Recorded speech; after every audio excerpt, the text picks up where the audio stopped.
to introduce Kirsten Anderson. Kirsten is the Executive Director of Aspire Minnesota. If you've been around a while, you may have known it as MCCCA, or Minnesota Council of Child Care Agencies. And Aspire Minnesota is, as it is now named, is an association of many organizations in the child welfare space. And Kirsten is going to talk to us about the Families First world, the Family First Prevention Act, the federal act, which is one of the most significant pieces of legislation to come out of Washington in 30 years and is pretty inscrutable. It's very hard to understand. So Kirsten is pretty much one of the leading experts on this topic in the state of Minnesota, and is going to give us a really good introduction to the Family First Act. So I'm going to let Kirsten take it from here because she knows more about Aspire, which she may want to tell you a little bit more about, as well as much more about Family First. So with that, Kirsten, if you can just take it away. And I just also want to say, though, I will be leaving a little bit early from this webinar. We have a legislative meeting we have to do. And so Stephanie will be picking up in the question and answer and discussion part. Thanks, Rich. Thanks, Stephanie, and safe passage. And hello, nice to see so many of your names. As Rich mentioned, I'm with Aspire Minnesota. We're an association of children's service providers that really span the continuum of children's services throughout the state of Minnesota. So intensive mental health services at a residential and in-home day treatments, outpatient set of circumstances, child welfare responses, particularly with our community-based foster care providers, and then an array of other services from juvenile justice to safe harbor, homeless youth, parent support outreach programs. And that list continues to grow positively as we continue to build what kids and families need in the state of Minnesota. And I wanted to start because Family First is giant and transformative and challenging. I wanted just to ask you all if you would take just a hot minute to introduce yourselves and just share what has piqued your interest in the topic of Family First Prevention Services Act. So if you'd be willing to entertain my interest in you, I would really appreciate better understanding, again, who you are briefly and your interest in this topic. And if it would be okay, I'll just call on folks and name organization or name volunteer role and what is of interest for you today. Bob, would I be possible to start with you? Or Greg? Greg is also unmuted himself. I'm on the board of directors for Safe Passage, and so I just try to keep myself informed as best I can so I know what's going on. Great, thanks, Greg. Nice to see you. Bob, would you like to introduce yourself? Sure, can you hear me okay?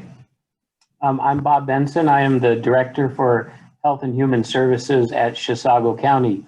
And as you just indicated, Family First is going to have a big impact across our entire agency here.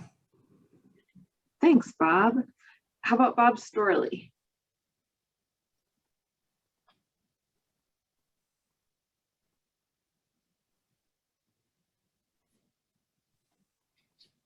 That mute button is a little bit of a challenge. While you are unmute, oh, go ahead. Can you hear me now? Yeah. Okay, yeah. Hi, yeah, I'm Bob Storley, longtime supporter of Safe Passage, a friend of Rich's, and also my interest expands when my son and his family are kind of on the waiting list for a foster child down in the Rochester area. So I found these gatherings pretty enlightening. Thanks so much. Judy. Hi, I'm a volunteer guardian at Lytton in Hennepin County.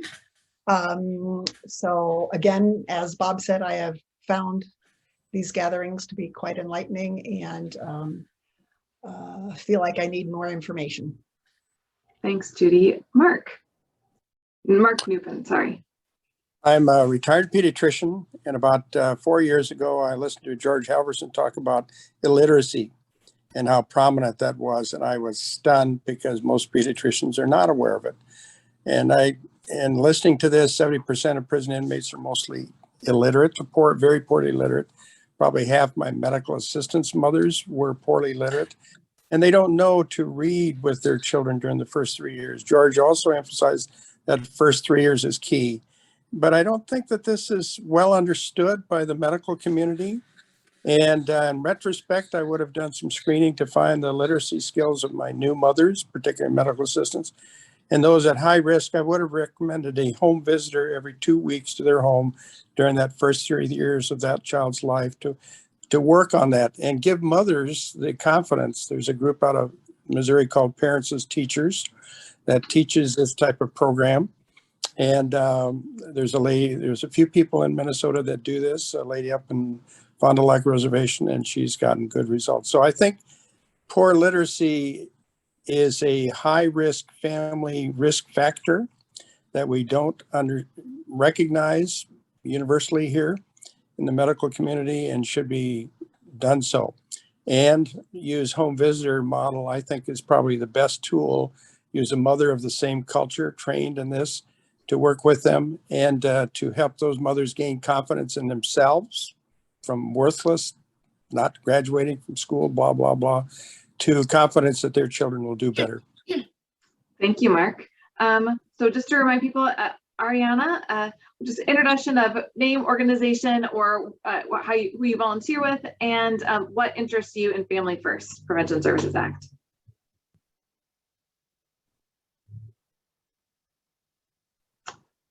So Ariana or Corey? Hi, Kirsten. This is Corey Hi. Jelinek from DHS. And I work in the family systems foster care unit at DHS. And as you said, Family First will have significant implications across our programs in the coming months and years. Probably most front and center right now is the impact on some of the, I guess what we call corporate child foster care settings. And so any opportunity I have to continue to hear and learn about FFPSA, I do, because as you also said, it's quite complicated and intensive. So yeah, any opportunity I have, I take advantage of it. Cool. Sounds good. All right, we're going to skip. Hello, Melissa. If you want to share anything about what brought you here today over the chat, that's great. Emily. Hi, I'm Emily. I work with Nicollet County Children's Mental Health Case Aid, and I'm just here to, learn as much as I can about how it will impact our services we provide, placements, and the funding for those. Awesome. Thanks so much, Emily. Jennifer. Hi, I'm Jennifer, and I actually work with Emily. I'm in the Child Protection Unit, though.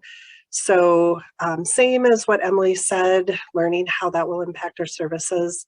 Both Emily and I are involved with the 4E application process with parents when there's a placement. And so we're here to learn what we can do to put preventative services in place. Thanks so much. I think you definitely could teach us a lot as well. Certainly me. Lori. Oops, I'm sorry. I'm multitasking in the background here. I am just a family member that thinks we have to do more for our families in general.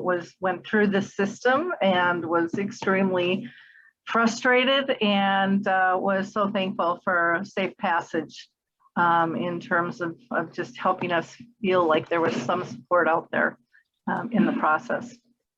Thanks, Lori. So I don't want to put everybody on the spot, so thanks everyone who's allowed me to, but if you have a comment about what brought you to this webinar today, just so we can make sure that we're trying to cover some of your areas of interest, please go ahead and unmute and ask. Debbie, are you wanting to make a comment? Yes. Greetings, everybody. I am a guardian ad litem for Hennepin County. I've been a guardian for the past 24 years.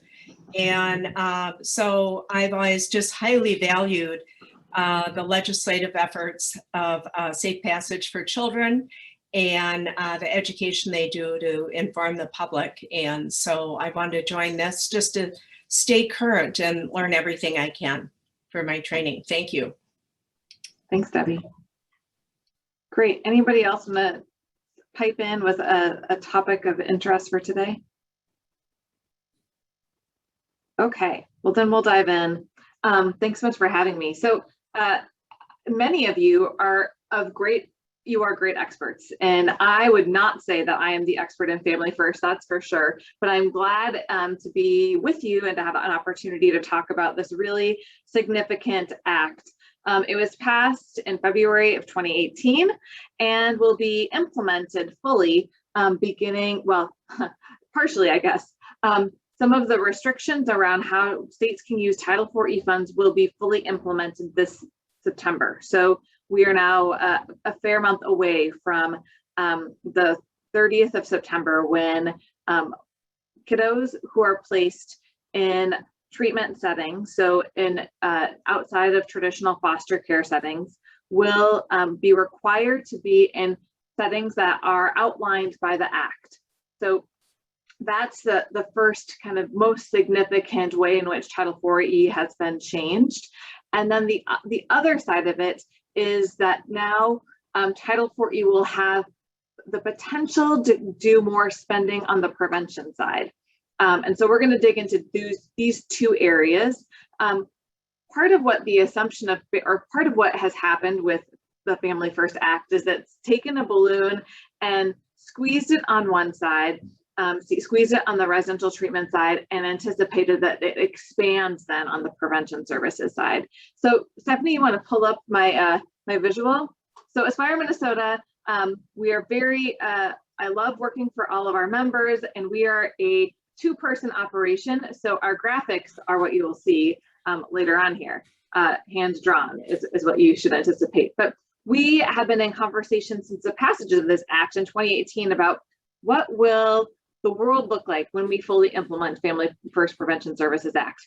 And I do want to just say at the onset that there are great experts within the Department of Human Services who have been implementing this since day one. There have been many changes made in the implementation of child protection, and particularly, well, in a whole host of areas within state statute as required by federal law. Most of them don't service to the level that I'm describing, the restrictions for use of 4E moving forward, and the opening up of some of the 4E uses on the prevention services side. So that's what I'm going to kind of focus in on. But changes have been afoot since the passage of this act, and most of them quite technical in nature and governed by the experts of the Department of Human Services.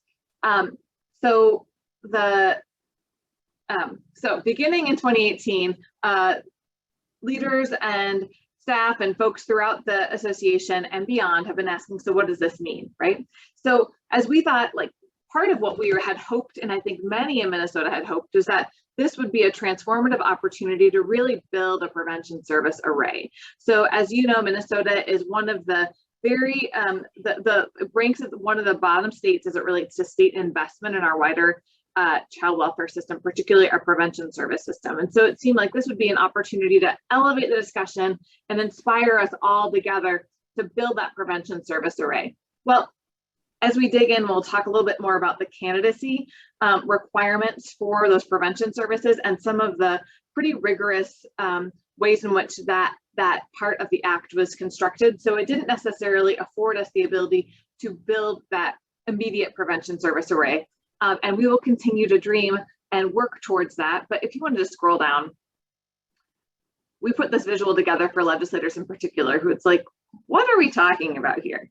So our vision for Family First implementation was really that you see the Capitol there, the Minnesota State Capitol, that we would use this federal support coming from that little box, and then infused by the requirements of our Family First transformation, we would be able to finance all the things that we know that are family-centered, that are community-based, that are of value and meaning for kids and families to assure that family preservation. So you can see that everyone is connected with these accessible, family-centered, culturally responsive, and trauma-sensitive services. So that continues to be our vision, despite the fact that the Family First Prevention Services Act does not necessarily embrace that vision. Actually, it doesn't at all. So before I move on, I'm just going to go ask Stephanie to pop up the other piece that we can dig into, well, that you will just be sent at the conclusion of today's conversation. And it's a whole host of resources where you can learn more information. So first is the Family First Prevention Services Act page that the Department of Human Services hosts. So they have posted a number of webinars, most of which are focused at this point upon implementation. The Children's Defense Fund has been one of the organizations advocating for and around Family First, and so they have a number of resources on their page. NCSL, the National Council of State Legislatures, also has a number of resources. We'll talk later about the Title IV Prevention Services Clearinghouse. And then we also, as associated with that incredible visual that you just saw, we put together kind of a working document, a thinking piece back in 2019 that's posted at the bottom there. But if you want to scroll down, Stephanie, I think that this group is pretty interested in prevention services. So I think that we'll just start with that conversation and move ahead. So currently the Department of Human Services is in final draft stages for their prevention service array that will be submitted later this fall to the federal government for then the allowance to be able to use the prevention services as outlined in that part of their application. And so those are remain to be fully identified, though I think that there are pretty clear ideas of what those prevention services will be immediately and into the future. But I think what's really important as we think ambitiously about leveraging this act and get grounded about some of its challenges is that for any child and family to access those prevention services, they needed to be a, quote, candidate for foster care. So we think about candidacy for foster care, that means a child at imminent risk of harm, so as such to require removal from their home. And so as we think about how we extend that candidacy definition, you can take a look at the 5 categories that the committee work established to outline how a candidate might be established for the purpose of those prevention services. As an aside, once a child and family are accessing the prevention services, they also must have a case plan established alongside of the prevention service that they're receiving. And so whereas we in the state of Minnesota are talking about prevention from a very community-based perspective, from the sense that we need to build that system, and then fundamentally the goal being to keep family preserved and not in our child protection system, having the families accessing prevention services then under the enhanced scrutiny of our state system and our county-based system because of a case plan being taken out for each child makes it more challenging to achieve our goal of preventing entrance into the system. So that was also a pretty significant prevailing concern as plans and committee work was afoot, led by the department and participated by many, perhaps folks on this call today as well. So back to the candidacy definition. In addition to the eligible parents and, pregnant and parenting youth in foster care, Minnesota's recommended candidacy definition includes category 1, any child with a previous out-of-home placement. Children at especially high risk are those who exited a short stay placement to either a biological adoptive parent, guardian, or kin, and children exiting a voluntary out-of-home placement. Category 2, any child who is an alleged victim in a screened-in child protection report who has an identified need for child protective services at case closure. Category 3, any child who is an alleged victim in a screened-in child protection report and who was an alleged victim in a previous maltreatment report. Category 4, any child who is an alleged victim in a screened-in child protection report where there is an allegation of drug abuse. And category 5, any child who is an alleged victim in a screened-in child protection report where there are behavioral health concerns with the youth.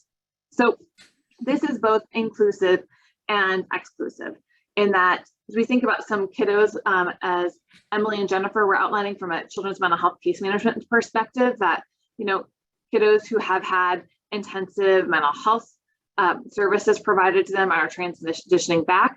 they might be able, well, they would be able to be eligible for some of the prevention services. So that is a really fantastic category as we think about, you know, kiddos who are in need of this level of care and intensity. But as we think, you know, as we kind of go back to that visual of building a prevention service array, this is a fairly limited group of children and families who already have some pretty significant level of contact with our system. And of course, there is always a future. Part of what the federal government has asserted is that the prevention service plans that have been submitted by the states can be evaluated on an ongoing basis, meaning that the states would have the ability to update those prevention services plans on a fairly regular basis. Part of the challenge, of course, with any of our structures is that the prevention service plan then needs to be reviewed, provided feedback to the states, and finally approved. So a lot of the discussion happening in every state is considering how best to plan that prevention service proposal so that it may be approved by the federal government. And there are pretty strict parameters about what would be able to be used. So you can take that down and we can just have continued discussion here, Stephanie. So the way that the prevention service array has to work also needs to leverage an existing clearinghouse of prevention services that are hosted by a Title IV-E Prevention Services Act clearinghouse that was established as part of the Act. And the clearinghouse is far more clinically oriented than some of the others. So another example is the California clearinghouse. And the California clearinghouse has a whole host of evidence-based practices used within our wider child welfare service array. And it was the hope of many advocates that would be leveraged for the purposes of this act. The federal government instead decided to establish a new clearinghouse, and that clearinghouse has been a lot more rigorous, a lot more clinical, which means that the areas of family preservation, the areas of parenting supports in particular, and one area that everyone was really excited about, kinship navigation. None of the kinship navigators that have been evaluated at the clearinghouse level have been approved to date. And so it is a challenge in a number of ways. Part of that challenge is that the Act asserted that Title IV-E federal funding would be considered the payer of last resort. So in circumstances where Minnesota already has a Medicaid benefit that reflects the same evidence-based practice, that means that Medicaid would have to be the payer prior to leveraging Title IV-E. So then we get into this whole mess of Title IV-E eligibility and trying to determine who would be the payer of last resort for these practices. So needless to say, we hope that we know that the clearinghouse is and will continue to review practices in the future. There are several practices within the state of Minnesota that we will be hoping to see reviewed by the clearinghouse. There are many practices that are under development with the hope that would be also reviewed by the clearinghouse. The other really significant concern within the clearinghouse is that based on the way it's conducting its reviews and the level of study and rigorous clinical study that's required, is that there are very few practices in the clearinghouse that are culturally specific or even culturally responsive based on those studies. And a great majority of the studies referenced within the clearinghouse have been conducted with majority white populations, which again is a prevailing concern that is held by all of our national voices as it relates to the clearinghouse.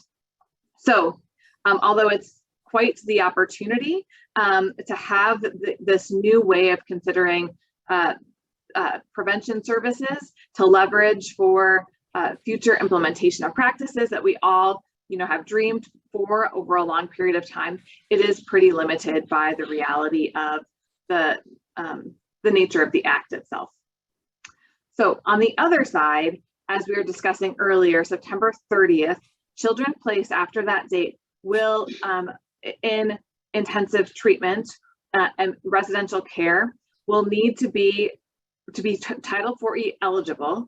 The child needs to be placed in a Title IV-E eligible setting moving forward, and that will either be a qualified residential treatment program or a certified exception, which is either a service that that is supporting parenting or pregnant young people, a service that is serving sexually exploited or at-risk young people, a service that is supporting young people who are transitioning into adulthood. So those are the exceptions, along with a prior exception that was put into place earlier, which was allowing for children to reside with their parents while they are accessing substance use disorder treatment. So there is a pretty extensive new process as well for children who need to access that level of treatment, meaning that there will be a different assessment, a different individual conducting an assessment. That individual is named the qualified individual, and we'll be using a CANS assessment, which is a national assessment used in many states. The Child and Adolescent's Needs and Strengths is what it's called, and states can amend that tool for particular interests that the state has in tracking and better understanding the needs of the child. It's an assessment that's really about, again, strengths and needs. And then the qualified individual, in concert with the county and with the team of family and other kin assembled around the child for purposes of permanency and guidance for their treatment, will then determine whether or not that placement is appropriate for the child. And so, as you can hear, it's quite messy. For the qualified residential treatment programs, they need to be accredited, have a trauma-informed model, have access to 24/7 nursing care, and that is primarily reflected in our existing children's residential mental health services today.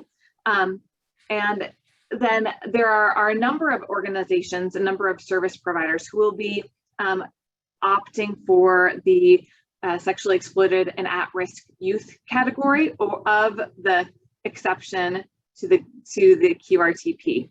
And that does provide Minnesota an opportunity to really enhance and support kiddos who might be at risk for exploitation by delivering a level of care and a level of education and a level of support that really speaks to helping them understand what those risk factors might be and helping them to engage in the prevention to assure that they don't become victimized in the future. I'm going to take a little pause because we just did like a little squeeze the balloon. The squeezing on the Title IV-E side of things for accessing residential treatment and other placements where children are receiving care in group settings, and then the potential expansion of access to the prevention service array. What questions or comments do you all have about all that?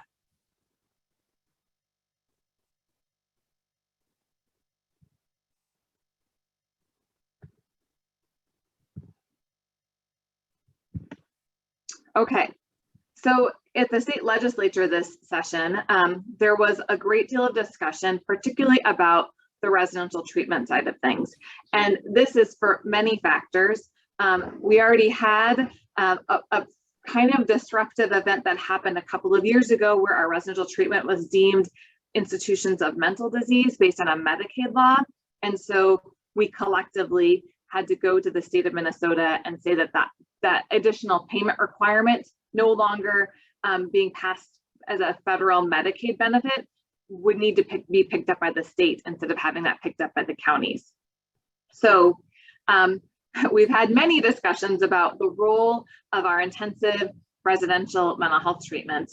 We're also establishing an increased level of care for kiddos with a medical necessity level of need for psychiatric residential treatment facility, or PRTF. And though we currently have one and are about to open an additional 3 of those facilities with that level of intense response to kids with mental health needs. So the point being, we have a pandemic. We have a number of kiddos with pretty significant mental health needs that are not being met at present. I'm sure that some of our county colleagues in the call could also share that there are extensive waiting lists. So simply access to this level of care is challenging. And then to add another layer of complexity into that discussion is another challenge. So the legislature needed to take this very complicated Family First Prevention Services Act law and incorporate it into existing state statutes to reflect our ongoing eligibility to receive Title IV-E funds, a value we would all assert is very, very important. So as the legislature did that this session, there was a tremendous amount of discussion with the counties, NAMI Minnesota, which is a mental health advocacy organization, Aspire Minnesota, and a few other voices around how it is that we could shape this law to reflect Minnesota values. And one of the really significant discussions was around how it is that we build a behavioral health care, a mental health care system that doesn't necessarily need to be integrated with our child protection and child welfare responses. So many years ago, about a decade ago, Minnesota was one of the first states to establish a voluntary placement statute that would allow parents to voluntarily place their children in need of treatment services. And in particular, a special chapter of law called 260D. But we learned that 260D allowed for the leveraging of Title IV federal child welfare funding that was no longer going to be as it had been in the past. Instead, it would be tied into the Family First Prevention Services Act requirements for a whole host of permanency-focused child welfare best practices that don't necessarily reflect what families are looking for or need, or even necessarily feels respectful when a child is in need of intensive services, but is not coming from a place of child protection demand, or is not needing that level of service within their family. And so as a result of many conversations, there was a new pathway. The third path was discussed quite a bit during this legislative session, and that third path will allow for children to be accessing behavioral health supports outside of that 260D, or the voluntary placement child welfare response.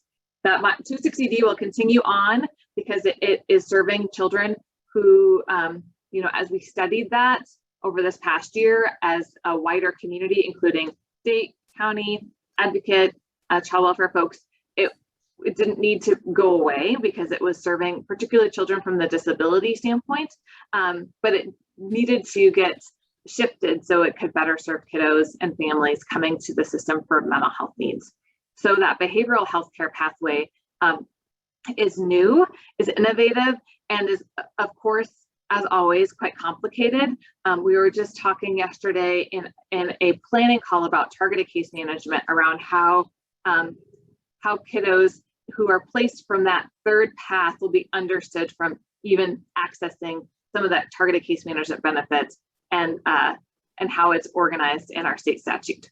So I feel like I'm getting super technical, but that's a lot of the conversation that happened this session. And I always think that it's a great opportunity. I mean, we had to do a lot of work. Legislature had to do a lot of work. The state had to do a lot of work. The Family Prevention Services Act statute was a top priority for the state because we needed to continue to maintain compliance with Title IV. And so it was a hot potato, we'll call it, this last session.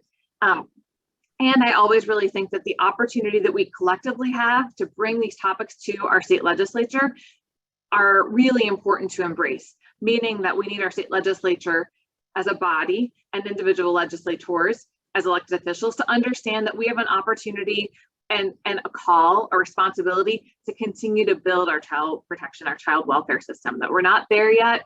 We also haven't built our mental health system yet, but together we can build the system, and that, there are always our hiccups, and that's just life. But it is that in this collective conversation, we can demonstrate that we are working jointly to build the best system possible for kids and families. That's family centered, that's trauma informed and trauma responsive, that's culturally responsive, and it's going to take continued work by all of us. So, talking a lot. What comments or questions do folks have about what we've discussed so far?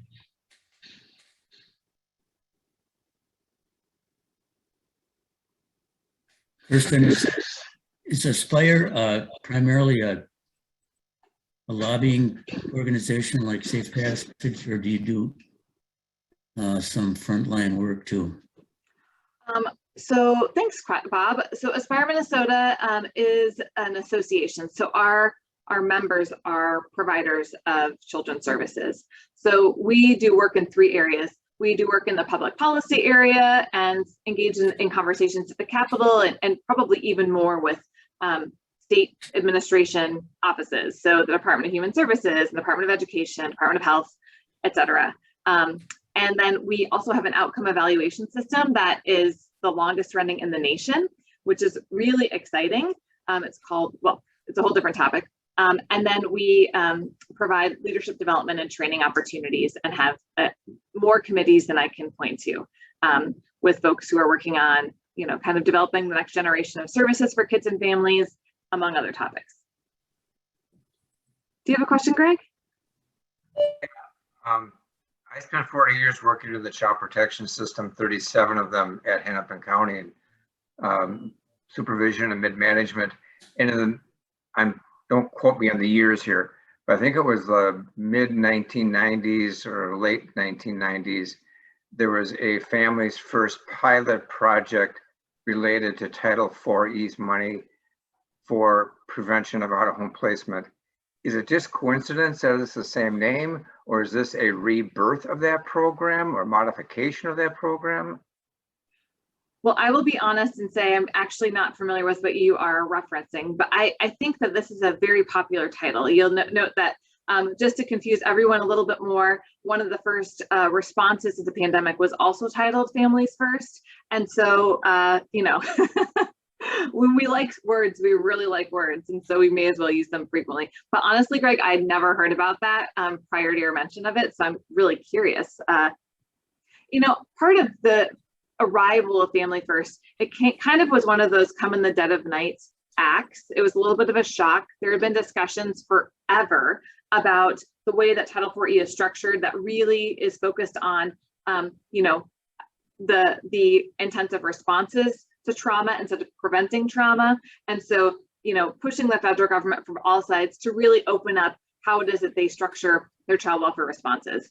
And then Family First was passed and included lots of good ideas that have been offered over the past decades, and then a lot of structure that, you know, frankly, has made it really challenging.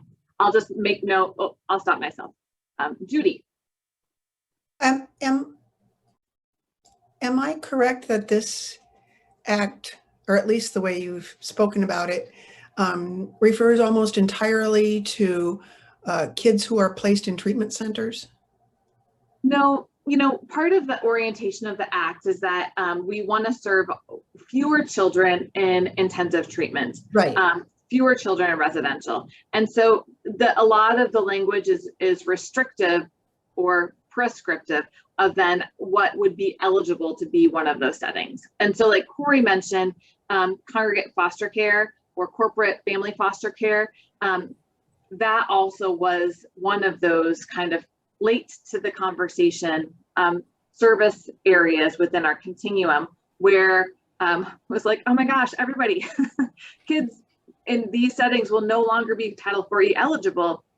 Where are all of these settings? And what does that mean for kids? And what does that mean for counties? And so one of the solutions that the counties came forward with is that will, all of those unique settings, oftentimes serving kiddos with CADI waivers, oftentimes serving kiddos with disability waivers, but also, as Corey can speak to, it was very confusing to best understand who exactly the kids were and what was the level of treatment happening, not because anything nefarious is happening, just because our system is very complicated. And we weren't able to just run a report, the department wasn't able to run a report. So as an administrative fix, there will be a one administrative rate that is set out so that every county doesn't need to negotiate with a provider around the changes related to Family First. So that was what happened with those settings. And then, you know, part of the assumption baked into Family First is that kids in need of care within our child protection and our foster system will be increasingly placed with traditional foster families. And part of that is expanding to think about relative caregivers along with foster caregivers. And so this has been part of the dialogue for quite some time, which is how do we equip foster caregivers and relative caregivers to provide a level of intensive treatment in homes that can be responsive to kiddos if the prevailing preference is to not have kiddos in, you know, treatment settings, in more populated treatment settings, but to have them in traditional family homes. And so that's kind of a long-term project, I think. Go ahead, Judy. And so will there be additional funding for foster families or relative placements? And particularly the reason I ask is a number of foster parents that I've talked to, and this was like 2 years ago or something, said they were going to drop out of the system because the money was being diverted away from foster care into adoptive care. And that was their perception. And so my question is, if we want to place these kiddos into foster families, we need more foster families. And is there funding available for that? So great comments. So yes, a couple of years ago, North Star Act for Children equalized payments for children over the age of 5 when it would relate to licensed foster care, adoptive, and relative caregiver supports. So I can understand how folks in that foster care environment would think that that was a shift away from funding, traditionally licensed foster families. I think that the state's perspective would be that no, it's equalizing, and so there isn't a preference given inadvertently, particularly out of the disincentive to adoption, a disincentive to providing relative care.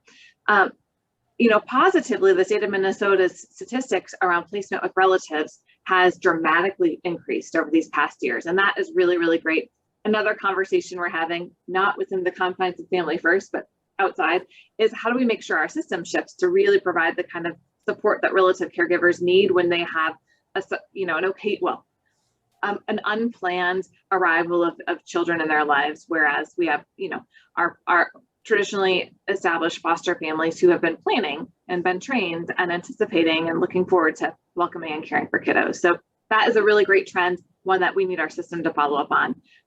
And as it relates to the question about additional funding, no, there isn't additional funding. And it's a little bit of a, there is about $8 million in a Family First Transition Act funding that came to the state of Minnesota. Every state got an allocation of Transition Act funding to help to prepare the way for this pretty significant change in our system.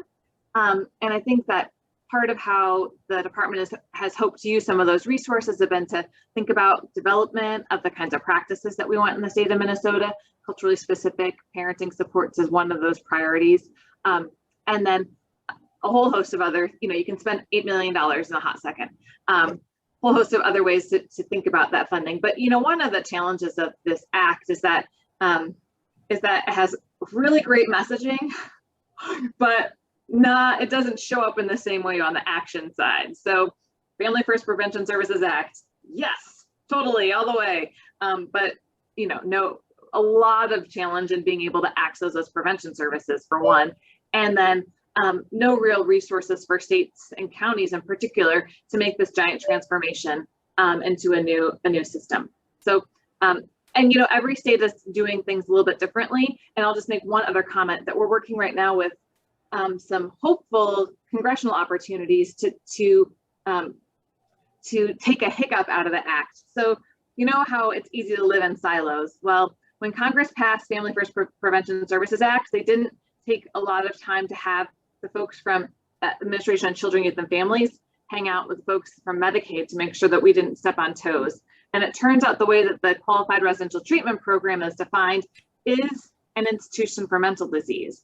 And so many states are very reluctant to name their children's residential mental health treatment facilities as QRTPs because they don't want to be flagging for Medicaid that they should no longer be eligible for health care within those settings. So we're hoping that QRTP becomes an exception to the IMD exclusion, which is such a very confusing phrase, but so that all kiddos who are in our foster care system and accessing treatment in a QRTP anywhere in the nation will still be able to retain their funding for medical care, for treatment and healthcare services. In the state of Minnesota, where our children's residential mental health facilities was already deemed IMDs, we're currently leveraging state-funded medical assistance for those kiddos. And so this would be an opportunity, if we fix this for Family First, it could actually be a benefit to the state of Minnesota by allowing those kiddos to once again access federal Medicaid funding for their treatment and medical and healthcare. Anyway, like I said, so confusing. Thank you.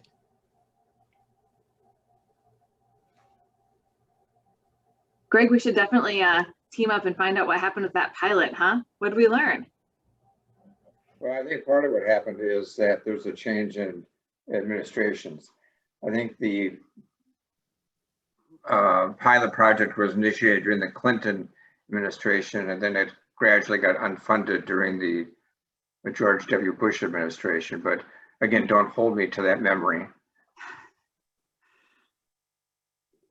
So much grace that needs to be offered as we share what we've learned over these years, right? What other comments or questions do folks have about the Family First Prevention Services Act in the state of Minnesota or our national context?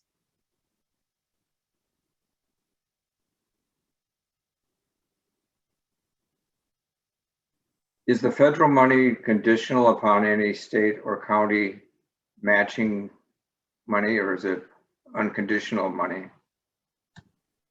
Well, you know, federal money is always conditional, except for, I guess, some of these, well, even the ARPA money is conditional, right?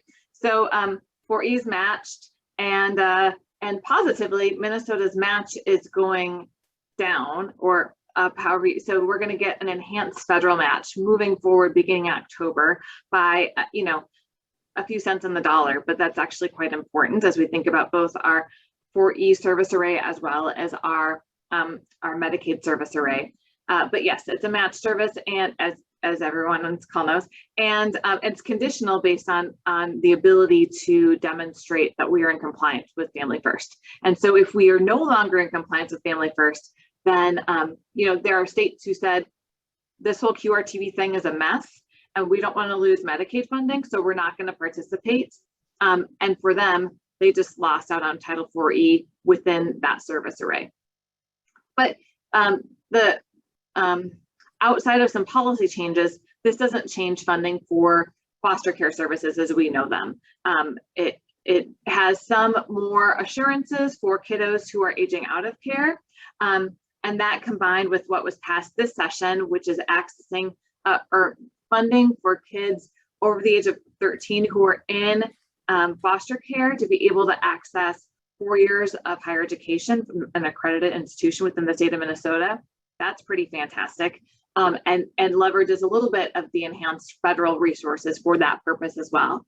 And you know, I think that there are ongoing conversations at the federal and congressional level about how to incentivize states to really support that transition age and older young people more, including notions of accessing driver's licenses and even financing vehicles as well as insurance. So a lot of opportunities spelled out, but it just, you know, these things are really weighty and challenging to fully understand and implement, and most importantly, comply with, so that we don't, you know, inadvertently lose out on federal funding supports for kids and families.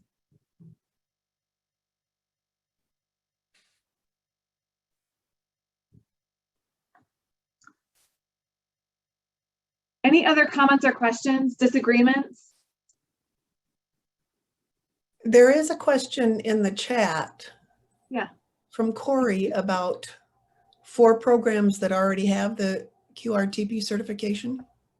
I didn't say that, but I do know that several of our members have submitted their QRT, well, either have submitted or do anticipate submitting to become QRTPs. Okay, thank you. Yeah, I didn't know if I had heard that incorrectly, because I knew they just opened up the ability to apply. So I didn't think I heard it accurately. So thank you. I know at least one has said they've submitted, but the rest of them that I've chatted with in the last week said that they're working on it. Okay.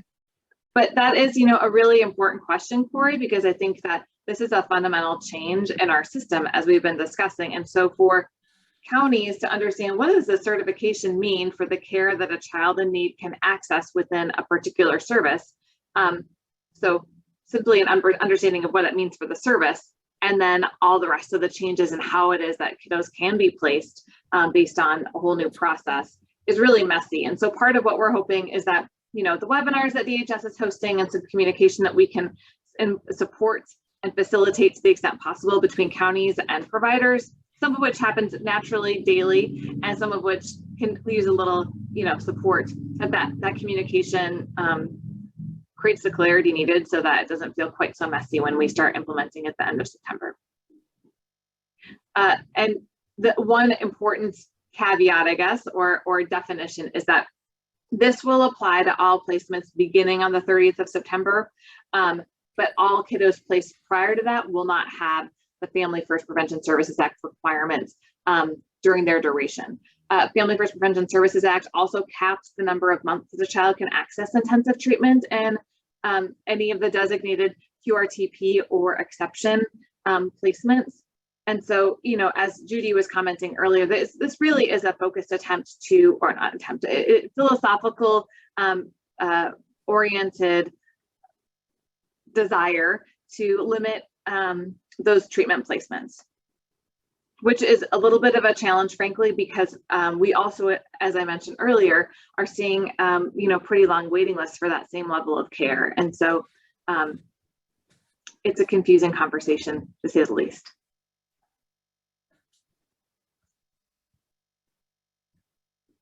How many independent organizations is your organization associated with? There's about 40 organizations that are members of Aspire Minnesota, and they range in size from really large statewide organizations that are multi-service outside of children's services, and very small organizations that are providing community-based mental health services or something similar.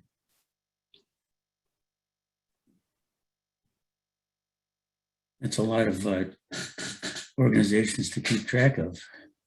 It is, and they're all doing really, really marvelous work. And all of them are really, I guess, embrace this opportunity of a tremendous change in our system to ask the question with all of you and all of our partners in the community, how do we build the system that kids and families really want?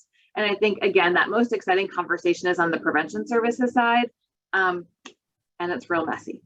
And so I think part of what we are then hopeful for and inviting is that we just continue that conversation within and outside of Family First implementation, because it's a pretty limiting conversation and we can go beyond that. Yeah, thank you. All right, wonderful. Kirsten, can you hear me okay? Okay, great. Yeah, I just want to make sure my unmute worked. We're just about out of time here. We have about 2 minutes left. So last call for any questions. This has been just a remarkable webinar. Kirsten, thank you so much for sharing your time and your talents with us.